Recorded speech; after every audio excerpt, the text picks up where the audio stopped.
Hola, soy Juan Ignacio de Idiom Creativo y en este episodio vamos a ver cómo masterizar fácil y profesionalmente.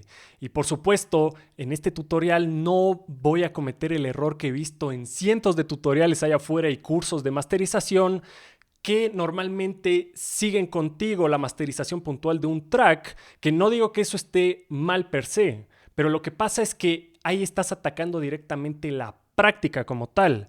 Y si tú no entiendes el concepto, la teoría del mastering antes de hacer eso, lo que te va a pasar es lo que le pasa a todo el mundo. El momento en que quiere aplicar las técnicas de esos videos a sus tracks, no le termina de sonar completamente bien. ¿Y por qué? Porque no entienden las bases teóricas del mastering. Y eso quiero cubrir en este video porque a pesar de que parezca tediosa, es el camino más fácil y rápido para masterizar profesionalmente. Normalmente, hoy por hoy está de moda que, no, es que masteriza con el Faster Master o con cualquier herramienta de inteligencia artificial. Pero a pesar de que utilices eso, si es que no te sale como de forma aleatoria un buen mastering, no sabes qué modificar dentro del mastering, dentro de los settings que son modificables, como para que suene bien, como para que suene algo que estés orgulloso de eso, ¿me entiendes? Entonces, todo eso voy a atacar en este video. Vamos a ver a nivel conceptual todas las cosas que tienes que saber con respecto al mastering, qué es lo que verdaderamente tienes que cuidar y nos vamos a poner manos a la obra con esto porque realmente la parte conceptual es lo más importante a la hora de hacer mastering. No sabes esto, no sabes masterizar. Punto. Entonces vamos con esto. Mira, en primer lugar, ¿para qué masterizamos? ¿Para qué masterizamos en la producción? Nosotros masterizamos para que el track sea disfrutado por el artista y el público objetivo. He puesto el artista en primer lugar y después al público objetivo, intencionalmente. ¿Por qué? Porque al primero que le tiene que gustar la producción es al artista, porque el artista es el dueño de la producción.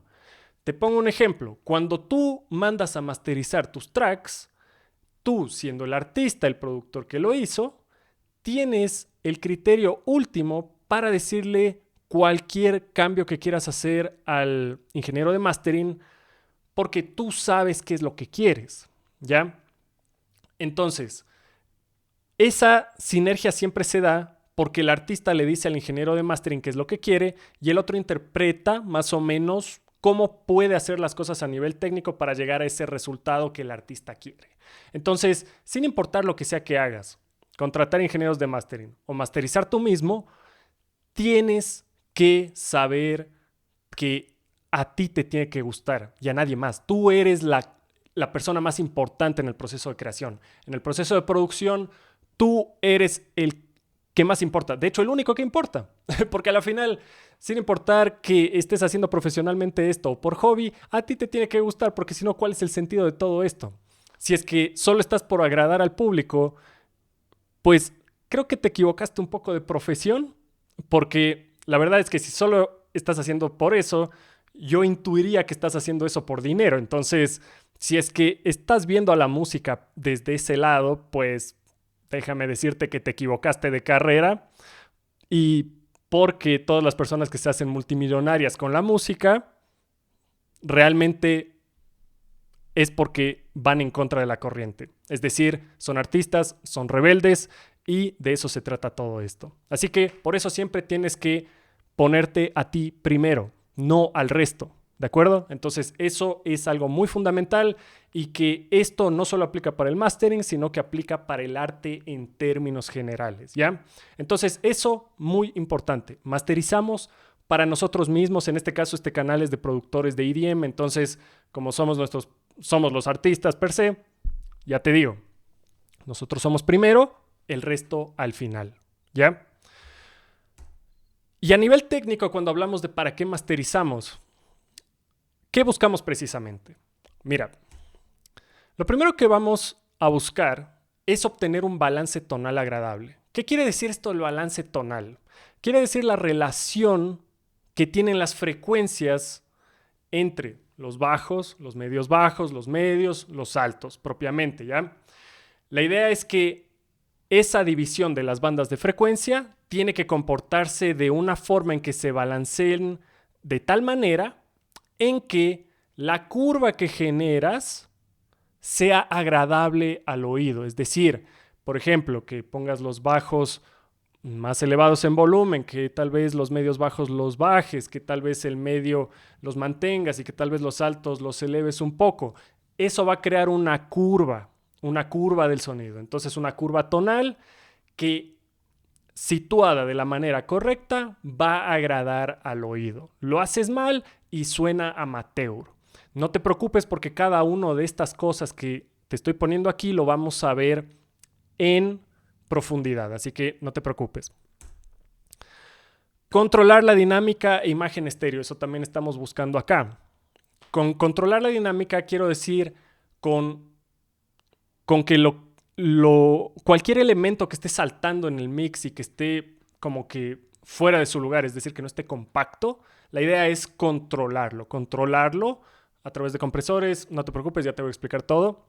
Y la imagen estéreo definitivamente es abrir el espacio estéreo, es decir, que simplemente las cosas se sientan como más grandes.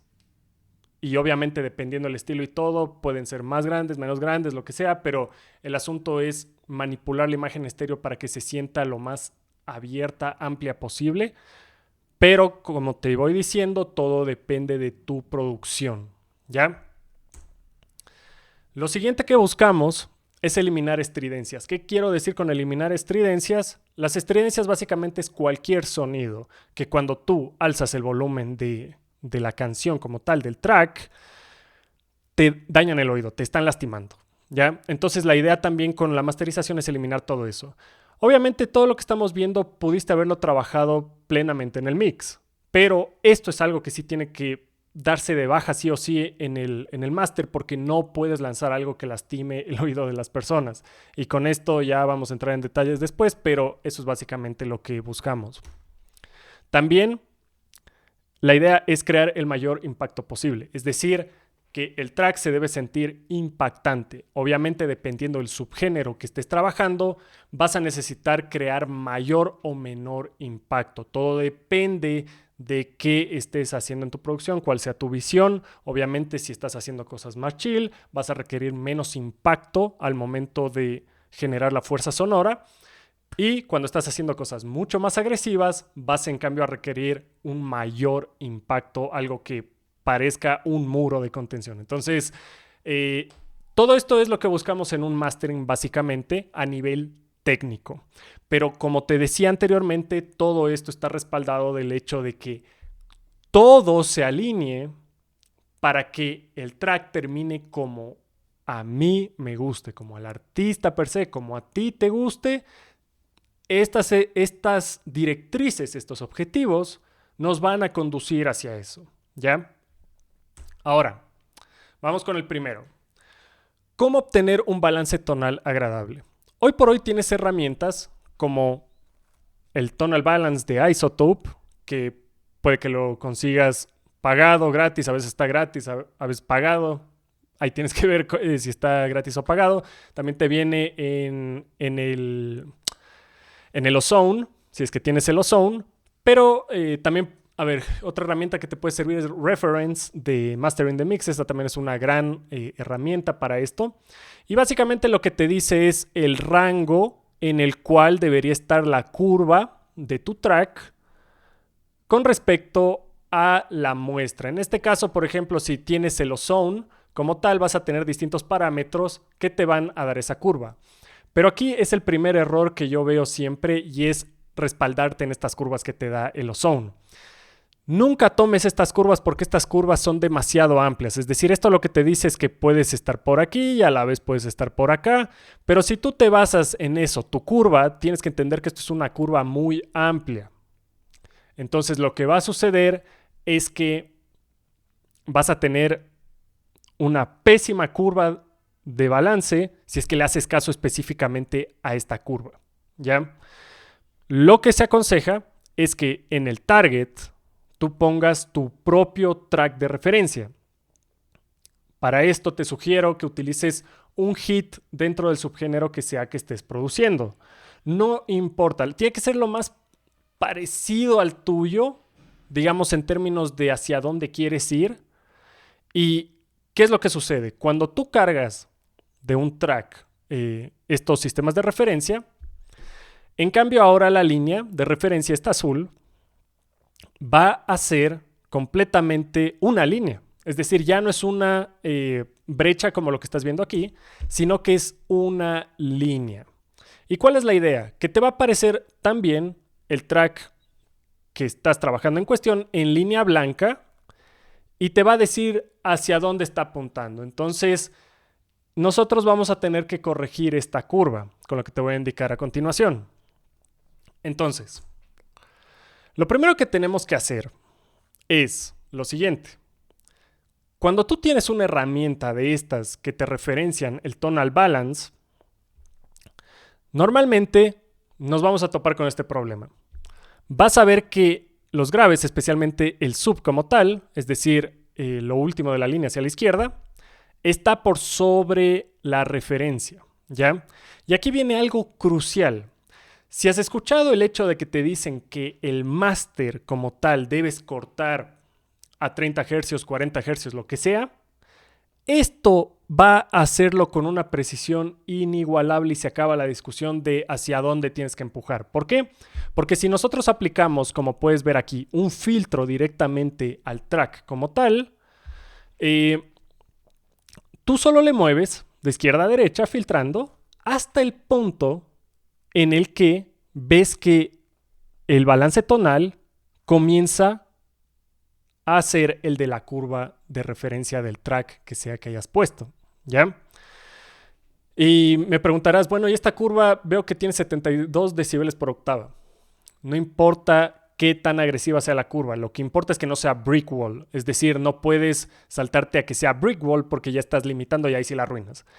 El hecho de que pongas 72 dB por octava igual deja señal allá abajo, respirando, pero lo importante es que se equilibre la curva tonal. Entonces, si es que a ti para entregar los resultados hasta la referencia del balance tonal, tienes que empujarlo a 35, empújalo a 35. Si es que tienes que empujarlo a 27, empújalo a 27. Prueba, prueba, prueba. Si es que por alguna razón ya sientes que estás cortando demasiado, es decir, por ejemplo, te subes a los 40 y todavía esta curva, la del track, está muy por encima del azul, entonces ahí sí tienes que volver a la mezcla porque realmente te pasaste en los subgraves y tienes que bajarle el volumen desde la mezcla, porque esto deberías poder corregirlo rápidamente en el máster. Entonces esto es lo primero que tienes que hacer al momento de masterizar, controlar eso de ahí. Controlas eso de ahí y ya es bastante, ¿ok? Después de eso, bajo el mismo concepto, aquí puedes ver la curva, ¿no es cierto? Y puedes ver que ya está más alineada a la curva de referencia, ¿no es cierto? Ahora, si tú ves, por ejemplo, que aquí se sale un poco, donde está el mouse en este momento, pues puedes corregirlo con un poco de low shelf, con un ecualizador, para bajar esto. Y algo que creo que no mencioné anteriormente es que esta ecualización tiene que estar detrás del plugin que te muestra el tonal balance, no después, porque si no, no vas a ver ningún cambio. Solo como dato, la ecualización como tal, tanto esta de aquí como la de acá, tiene que estar en una instancia de plugin antes del tonal balance, que es el medidor como tal. Me olvidé mencionar eso, pero bueno. Entonces eso. Entonces cuando tú veas que está muy alta la curva en algún punto, puedes, a través de curvas de ecualización, bajarle si es necesario que le bajes.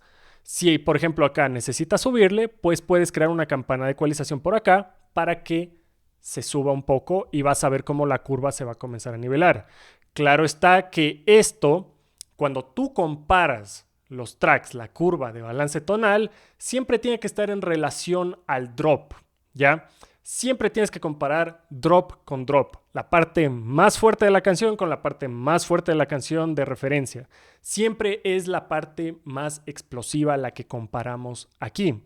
Y por cierto, siempre debes tenerlo en loop, en la parte más explosiva, con la finalidad de tener el balance siempre visible, porque Si es que te pasas del drop, lo que va a pasar es que la curva se va a desinflar porque ya no vas a tener tantos bajos. ¿Me entiendes? Entonces la idea es que siempre esté en el drop. Ya, drop contra drop. ¿Ok? Entonces cuando tenemos este balance tonal agradable, porque esto de aquí, mira, a pesar de que puede que en tu estudio digas, como que no me suena muy bien, lo siento, pero esta curva de balance tonal no miente. Si es que tú tienes la curva de balance tonal bien puesta, debería sonar bien en todo lado, porque el track de referencia ya pasó por manos, digamos, por las mejores manos en la industria. Ya comprobaron, al público le gusta, es un hit dentro del subgénero y por eso sabes que de ley les va a gustar esa curva de balance tonal y es agradable al oído humano. Así que en esto sí, no te hagas bolas. Esa curva no miente. La curva azul no te va a mentir bajo ningún punto de vista. Ahora, una pregunta que me hacía un alumno el otro día era, si es que la curva está bien, automáticamente todo suena bien, y la respuesta es no. La respuesta es que si tu mezcla no está bien hecha, con el mismo track de referencia que le metiste a esto, entonces vas a carecer de un montón de cosas. Vas a carecer de un montón de cosas y no importa lo que sea que hagamos en el mastering, si es que el mix no está bien, automáticamente todo lo que hagas no va a servir. ¿Ya? Entonces eso también para que te quede claro con respecto a esto. Ahora, vamos con lo siguiente. Ok, entonces una vez que ya hicimos el trabajo de equilibrar el balance tonal y todo, vamos a pasar a que hay que controlar la dinámica e imagen estéreo. ¿Cómo hacemos esto? Lo primero que te recomiendo es utilizar un compresor multibanda, ¿ya? Esto solo es para mitigar cualquier cosa que esté en exceso. Cualquier cosa que esté en exceso que necesite compresión. Por ejemplo, digamos que el kick y el bass puede que estén retumbando mucho. Podemos controlarle un poco con una compresión multibanda como la que tienes aquí de Ableton Live. Puedes utilizar de FabFilter el Pro MV. Puedes utilizar cualquier plugin que tú desees, no importa. Pero la idea es que tengamos un techo de compresión para amortiguar esas frecuencias que pueden estar exaltándose demasiado, ¿ya? Esto solo es un paso para controlar cualquier frecuencia baja, media, alta que esté exagerando. Y también aquí hay algo muy importante. Yo de paso te había dicho que hay que eliminar las estridencias. A través de esta compresión, que es 1 a 1.88, es decir, casi 1 a 2, yo aquí suelo controlar por encima de los 7000 Hz las estridencias, pero de los altos, obviamente. Esta es una gran técnica que puedes utilizar para mantener controlado eso y que no ataque tanto al oído. Ya vamos a ver las técnicas puntuales para hacer eso en la siguiente sección, pero esto también te sirve para eso. Si es que tú ves que se están exaltando demasiado ciertas frecuencias altas, este es un buen lugar para mitigarlas, ¿ya? Entonces solo eso para que esté un poco claro. El siguiente paso, una vez que controlas eso, es poner un poco de glue compressor. ¿Qué quiere decir esto? Poner el pegamento, hacer que las cosas se añadan, que se sienta como que todo es una sola cosa. Es decir, que no sean elementos separados, sino que todo se sienta como un solo track, que se consolide propiamente. Entonces, para esto, yo te recomiendo los settings que estás viendo en pantalla. Vas a tener el ataque a 10 milisegundos. Puedes hacerlo entre 10 y 30, pero como estamos haciendo música electrónica, como necesitas que tener un pulso constante, más bien más rápido, te aconsejo que lo hagas a 10 milisegundos. Si es que por alguna razón estás haciendo algo más chill, puedes ponerlo en 30 milisegundos al setting. El release siempre tiene que ser en punto 1, el ratio de compresión 2, y cuando nosotros vayamos a mover el threshold como tal, la idea es que suba máximo como a 1 decibel. Tiene que ser algo tan mínimo, pero tan mínimo que solo se sienta que todo se está adhiriendo y que no trabaje en el sentido de que te hunda el sonido, ni mucho menos, ni que cree ningún tipo de efecto de pumping. No, solo necesitamos que cree adherencia, que cree ese pegamento. Y nada más. Y de hecho el make-up, por lo que estás bajándole ese dB, realmente ni siquiera tienes que compensar. Ni siquiera tienes que compensar porque las transientes van a quedar intactas por el hecho de que estamos poniendo el ataque en 10 milisegundos, ¿ya?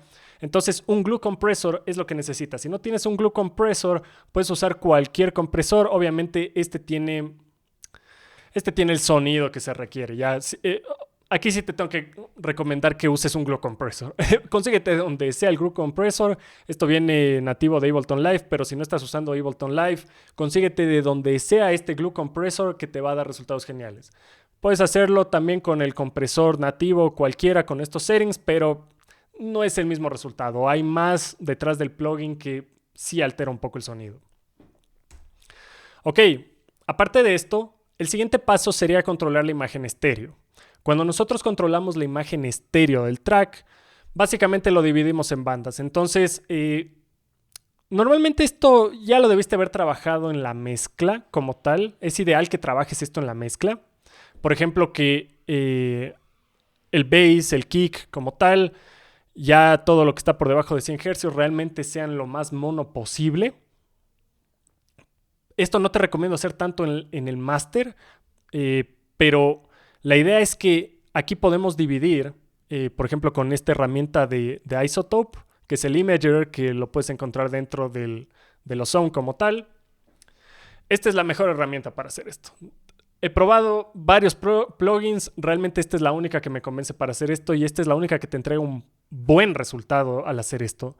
En fin, el asunto es que la división crucial de la imagen estéreo se sitúa alrededor de los 8000 Hz. Aquí haces una división y todo lo que está por encima de los 8000 Hz le damos más espectro estéreo. Es decir, le dejamos que se vaya más hacia los lados si estás con audífonos o con monitores. La idea es que en la imagen estéreo se vaya más hacia los bordes y el resto de cosas pues que se comporten dependiendo de la naturaleza del track que tengas. Como puedes ver en este ejemplo, puedes dejarle a la mitad todo este rango de los 2000 Hz a los 8500, tal como está, como que en el medio, y más bien le haces más mono a la parte de que está entre los 100 y los 2000, como que le haces ese tipo de curvatura. Ahora, tú me dirás, ¿y cuál está bien y cuál está mal? Realmente en esto no hay ni bien ni mal. Esto es gusto personal, pero si quieres acercarte directamente a la referencia en cuestión, pues escucha bien cómo está la referencia o simplemente pásale en el DAW a la referencia, pon esta imagen estéreo y ve aquí en el Polar Sample cómo está dividido esto, cómo está dividido. También si tienes Reference 2 de Mastering the Mix, ese también hace un gran trabajo para analizar cómo está la referencia versus el original, pero básicamente es eso. En esto no hay mucho margen de equivocación, la verdad, pero es importante que entiendas que con una de estas herramientas amplificamos la imagen estéreo y le dejamos donde queremos que estén los elementos en términos generales, ¿ya? Y por supuesto, si es que estás haciendo música electrónica, estás haciendo drops, aquí hay un truco que te quería enseñar que puedes automatizar este parámetro, como para que cuando estás en los versos, la imagen estéreo sea más delgada y cuando entres al drop, la imagen estéreo se abra. Eso es algo común que se hace y si no lo sabías, pues ahora lo sabes. Simplemente tienes que automatizar el parámetro por encima de los 8500 Hz para que sea más explosivo al momento del drop. Nada más que eso. Siguiendo, ¿qué es importante de igual manera? Eliminar las estridencias. Como yo te decía antes, básicamente una de las estridencias más molestosas de todas es el hecho de las resonancias que tienen ciertos sonidos, que suena muy metálico, que suena completamente horrible. Eso lo vas a notar automáticamente cuando tú hagas una campana así delgada como esta, un sweep. Cuando le exageras, cuando esto le mandas por encima de los 20 dB, 30 dB, automáticamente vas a sentir un sonido que te parte el oído en cierto rango de frecuencias. Tienes que comenzar a mover esto de izquierda a derecha como para comenzar a detectar las cosas y en ese momento lo que va a pasar es que te va a patear el oído. Cuando encuentras la frecuencia que te está estorbando, que te está molestando, le das de baja y algo muy común es utilizar un ecualizador dinámico con esto, es decir, haces que sea dinámico, que solo cuando esa frecuencia molestosa cruza un límite de volumen, le bajes. ¿Ya? Entonces, esa es la idea detrás de todo esto, que le bajes el momento en que esa frecuencia molestosa suena. Y tú me dirás, oye Juan, pero ¿cómo detecto eso? Eso se detecta así no hayas producido en tu vida, porque si tú alzas el volumen de tus audífonos al máximo y comienzas a hacer esto que te acabo de mencionar en cualquier ecualizador, lo que va a pasar es que te va a destruir el oído. O sea, en verdad que te va a patear y vas a detectarlo de que no es algo placentero, sino que es algo muy molestoso, ¿ya? Eso tendrías que hacer con cada una de las frecuencias que posiblemente te están dañando el oído. Ahora, ¿qué es lo que sucede? Hay ciertas cosas que es mejor arreglarlo en el mix, ¿ya? No todo podemos arreglarlo en el mastering. Evidentemente que podemos hacer el intento, pero si es que quieres resultados naturales y pro, recuerda que el mix debe ser de primer nivel. O sea, el mix tiene que estar bien pulido. De lo contrario, el mastering no va a salir bien. Eso es algo que también quiero enfatizar una y otra vez. Si es que la mezcla no está bien, el mastering no va a estar bien. Hagas lo que sea que hagas. Entonces, este concepto de lo que haríamos al momento de ecualizar como tal, ya lo trasladamos en cambio a plugins más sofisticados como el Reso de Mastering the Mix, que te hace esto completamente de forma automática. Simplemente comienza a calcular dónde están las resonancias, la activas y automáticamente hace el trabajo por ti. Así de fácil. Si es que tienes el Reso de Mastering the Mix, te recomiendo que lo utilices porque eso te quita todos los dolores de cabeza. Pero de nuevo, hay cosas que tienes que haber resuelto en el mix. Y de igual manera, si ya nos vamos por el lado del mix, que tienes que regresar a corregir ciertas cosas molestosas, normalmente se presentan en los agudos todos los problemas de resonancias feas. Entonces, aquí tienes dos formas de mitigarlo. Digamos que tienes hi-hats que están demasiado punzantes, digamos que tienes sonidos metálicos de percusión que te están partiendo el oído. Cualquier tipo de cosa que te está molestando, lo podemos mitigar con filtros agresivos, si es que así lo deseas, o con ecualización dinámica, por ejemplo, con un low shelf, que se encargue de bajar esos picos molestosos que habían por acá y simplemente que se los baje cada vez que se activen. De esa manera podemos hacer un movimiento más natural para mitigar estas cosas sin comprometer el sonido el sonido fuente. Digamos, estamos trabajando el hi-hat, no quieres que el hi-hat deje de sonar a hi-hat, sino que simplemente esa banda sea más controlada, ¿ya? Muy importante. Entonces, eso es básicamente. Parte de eliminar estridencias, también otra estridencia muy fea que tienes que controlar es el hecho de el punch demasiado agresivo en las percusiones. Esto normalmente te va a pasar con el kick, te va a pasar con el snare, te va a pasar con timbales, te va a pasar con los elementos de esa naturaleza, ¿ya? ¿Qué es lo que tienes que hacer? Lo único que tienes que hacer es tomar cualquier transient shaper, cualquier herramienta que te permita modificar las transientes y vas a bajarle el ataque. Siempre te vas a tener attack y sustain. En este caso se llama punch, pero se refiere al ataque. Entonces, lo único que tienes que hacer es bajarle el punch para que no te golpee el oído, ¿ya? La idea siempre es que entre el snare y el kick hagan un buen juego. Es decir, que siempre estén trabajando en equipo, no compitiendo. Si tienes que bajarle el punch al snare para que el kick respire mejor y sea el del ataque, hazlo. Si es que el kick está muy punzante, muy atacante, bájale de igual manera el ataque, pero no permitas que haciendo la prueba de elevar el volumen de tus audífonos al máximo te esté pateando el oído, te esté sangrando el oído. Bájale y no te hagas problemas, solo bájale el ataque porque eso es algo muy molestoso y si te está molestando a ti cuando pones a máximo volumen esto, quiere decir que está mal hecho, está mal y no te puedo decir más al respecto, simplemente tienes que corregir eso a toda costa. Ok, después de eso, Lo siguiente que debes hacer es crear el mayor impacto posible. Y esto ya es el asunto de llevarle el volumen a un nivel comercial, aplastar la señal contra el limitador. En este caso, ya sea que utilices un maximizer o ya sea que utilices un limiter, no importa. La idea es la misma. En el maximizer bajas el threshold con la finalidad de que adquiera más señal y le empuje directamente al techo. En el limitador, básicamente empujamos la ganancia con la finalidad de que se choque contra el techo, que nosotros seteamos de igual manera, y básicamente esa es la función. La idea es aplastar la señal contra el techo. Entonces, aquí viene la pregunta del millón. En primer lugar, ¿de cuánto debe ser el techo? Mira, a nivel industrial hay un consenso que debe ser de menos 1 dB, pero yo ya he visto demasiadas canciones que hay que a menos 0.3 dB, que a menos 0.5 dB, que a menos 2 dB, que a menos 1.2 dB. Y realmente da exactamente igual. O sea, esto es de las cosas que no te rompas la cabeza porque no te va a cambiar la forma del track en una forma drástica, ¿ya? Entonces, si quieres mantenerte en un safe zone, ponle en menos 1 dB, vas a estar bien. Ahora, menos 1 dB true peak, cabe recalcar, tiene que ser true peak como lo tienes acá, como lo tienes acá.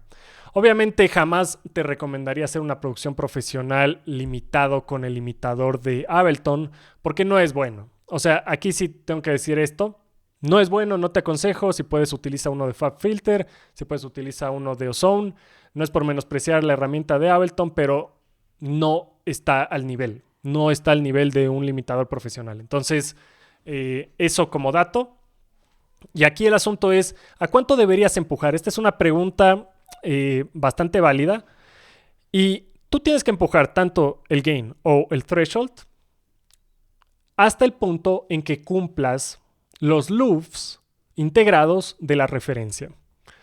Si es que tú utilizas, por ejemplo, el Reference 2 de Mastering the Mix, que te permite evaluar los loops integrados entre el original que estás trabajando y la referencia, es muy fácil seguir empujando el volumen hasta que los dos se equilibren. Es decir, si le tienes al original en menos 7.8 y la referencia está en menos 7.3, pues síguele empujando el input gain o el threshold hacia abajo del maximizador con la finalidad de que siga subiendo los loops integrados, la presión sonora como tal, para que haga match con la referencia. Y también aquí viene otra pregunta, porque me dicen, oye, ¿y a cuántos loops debería masterizar? Tienes que pasar el track de referencia a través de un plugin como este que te diga cuántos loops está verdaderamente. De igual manera, puedes utilizar el Julian Loudness Meter, que también te sirve bastante bien para identificar esto. Pero la idea en cuestión es que si tú tienes un track de referencia al cual como que quieres competir en términos sonoros, tienes que haber hecho la mezcla con ese track de referencia, tienes que haber hecho el mastering con ese track de referencia y al fin y al cabo, esos son los loops a los cuales deberías apuntar. Un poco más, un poco menos, pero son los loops. Si quieres como una referencia industrial, mira, yo no puedo hablar por muchos subgéneros, pero de lo que te puedo decir es que en términos de house y techno, el house como tal responde entre menos 8 loops y menos 10.5 loops, ¿ya? Esa es como que la brecha en la cual se masterizan normalmente los tracks de house. Los tracks de techno, en cambio, tienen que ser más agresivos y normalmente se sitúan entre los menos 6 loops y los menos 8 loops, ¿ya? Géneros más agresivos del dubstep pueden bajar inclusive mucho más los loops, pero como te decía, tienes que evaluar el track de referencia que tienes y apuntarle a eso. No me hagas caso a mí, no hagas caso a ChatGPT, no hagas caso a nada de eso, simplemente ve el track de referencia porque ese no te va a mentir, no te va a decir ninguna información que no sea, ¿ya? Y por supuesto, como todo es experimentación. ¿Tienes que bajar tu track directamente a eso? No necesariamente, porque recuerda, ningún track es exactamente igual al otro y tal vez el tuyo necesita respirar con mayor dinámica. Quiero que entiendas bien esto. Los loops integrados como tal, los loops integrados, es la presión sonora que estás mandando al track, ¿no es cierto? Mientras menor es esto, es decir, mientras más se acerca al -2, -1, lo que sea, quiere decir que está completamente aplastado el track, está hecho una sola masa. Mientras más hacia el -14, -15, va a ser mucho más aproximado a la mezcla como tal, ¿ya? A la mezcla como tal, va a ser mucho más aproximado a eso. Y ahora se me vino una pregunta de igual manera que el otro día me hizo un alumno, que era si es que importa verdaderamente que la mezcla esté a -5 dB antes de llevarla al mastering. Y la respuesta correcta es que puede estar, si quieres, a -0.1 dB. Lo importante es que no clipee, es lo único. La mezcla lo único que no tiene que hacer es clipear. Y ahí viene la otra cuestión, que hoy por hoy las computadoras ya son tan potentes que para nosotros los productores realmente ya no separamos tanto el asunto de entre mezcla y mastering, sino que nos gusta hacer ahí mismo, en el mismo canal de masterización, todo ahí mismo, porque ya no hay tanta pelea de recursos como tal. Entonces es más cómodo que si algo flaqueó en el mix, corrijas en el mismo proyecto y no te estés cruzando de proyecto a proyecto. Entonces eso también es muy importante. Y pues eso de lo que se me ocurrió ahorita porque pienso que puede ser relevante para ti. Entonces eso es básicamente con respecto a lo de crear el mayor impacto posible. También quiero aclarar que con todo lo que hemos visto a nivel conceptual en este momento, yo espero que tengas una mejor idea al momento de utilizar herramientas de inteligencia artificial, al momento de utilizar cadenas de mastering, al momento de hacer cualquiera de esas cosas, para que tengas criterio suficiente para decir esto tengo que hacer, esto no tengo que hacer. Y por supuesto, cualquier pregunta que tengas, pónmela en la sección de comentarios. Estoy más que emocionado de respondértelo. Y también te quiero decir que si eres un productor de EDM a un nivel que esté en el nivel intermedio, avanzado aproximadamente, pues básicamente yo te invito a que veas el EDM Signature Program, que es mi programa élite especial, en el cual te voy a ayudar en tan solo 8 semanas a transformar tu EDM a que suene a un nivel profesional y con tu propio sonido insignia. Esto es un programa élite y te invito a que lo veas en la descripción de este video. Si es que tal vez eres principiante o estás un poco como que entre la etapa principiante e intermedio, también tengo un buen recurso para ti que se llama EDM System, es mi curso insignia, que también lo tienes en la descripción. Si es que quieres aprender todo con respecto a la composición, mezcla, diseño sonoro y todas las bases de todo para que te sientas conforme con que creas tus propias cosas, con tus propias reglas. También tienes eso en la descripción de este video. Así que espero que te haya gustado mucho el video. No le veo necesario, la verdad, no le vi la necesidad de hacerlo con un track enseñándote a la par, porque yo creo fielmente que en verdad lo que hace el salto del mastering es entender bien los conceptos, no la práctica, los conceptos. Para la práctica simplemente aplica todo lo que aprendiste en este video y de seguro te va a ir genial en la práctica. Así que, sin más que decirte por el momento, yo me despido y te veo en una nueva edición de EDM Creativo. Cuídate mucho, pasa bien.